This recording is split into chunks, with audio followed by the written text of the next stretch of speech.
This is accounting. ठीक है, तो अकाउंटिंग सबसे पहली डिफिनीशन क्या है अकाउंटिंग की? Accounting is the language of business. Accounting business की भाषा है। इस भाषा की मदद से बिजनेस हाउसेस अपनी जो भी फाइनेंशियल इंफॉर्मेशन है ये दूसरी पार्टीज तक पहुंचा पाते हैं, राइट?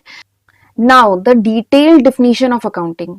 ठीक है, एक डिटेल डिफिनीशन देखते हैं अकाउंटिंग की, कि अकाउंटिंग क्या है? Accounting is a systematic process of, accounting एक सिस्टमैटिक प्रोसेस है इन 7 एक्टिविटीज का।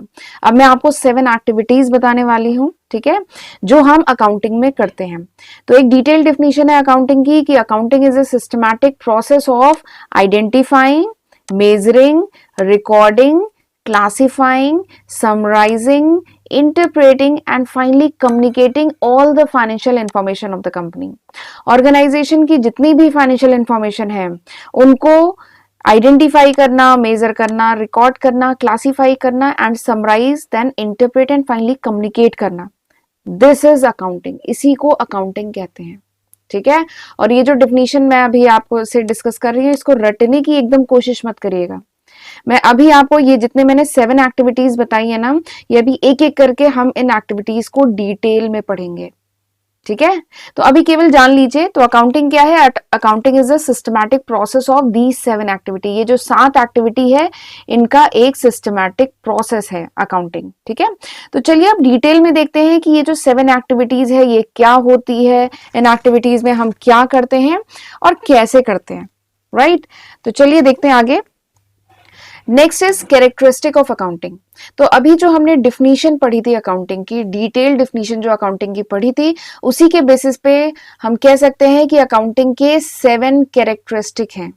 ठीक है, जो अभी मैंने 7 एक्टिविटीज बताई थी ना, तो these are basically features of accounting या कैरेक्टरिस्टिक ऑफ अकाउंटिंग। तो चलिए अब हम डिटेल में एक एक स्टेप को अब पढ़ेंगे। सबसे पहला फीचर अकाउंटिंग का, सबसे पहला फीचर क्या है? Identification of financial transaction and event.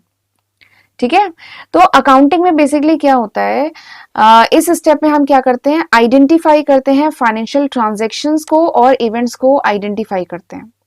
क्योंकि अकाउंटिंग में केवल उन्हीं ट्रांजैक्शन को रिकॉर्ड किया जाता है जिनको हम पैसे के टर्म, जिनको हम मॉनेटरी टर्म में एक्सप्रेस कर सकें। तो ऐसे फाइनेंशियल ट्रांजैक्शन को आइडेंटिफाई करना, पहचानना, इस स्टेप में हम करते हैं, फर्स्ट स्टेप में। ठीक है, तो फर्स्ट स्टेप क्या है? आइडेंटिफाई करना उन फाइनेंशियल ट्रांजैक्शंस को, उन इवेंट को जिसको हम मॉनेटरी टर्म, पैसे के टर्म में एक्सप्रेस कर सकें। ठीक है, तो this is the first step. Now the second step क्या है? Measuring the identified transaction.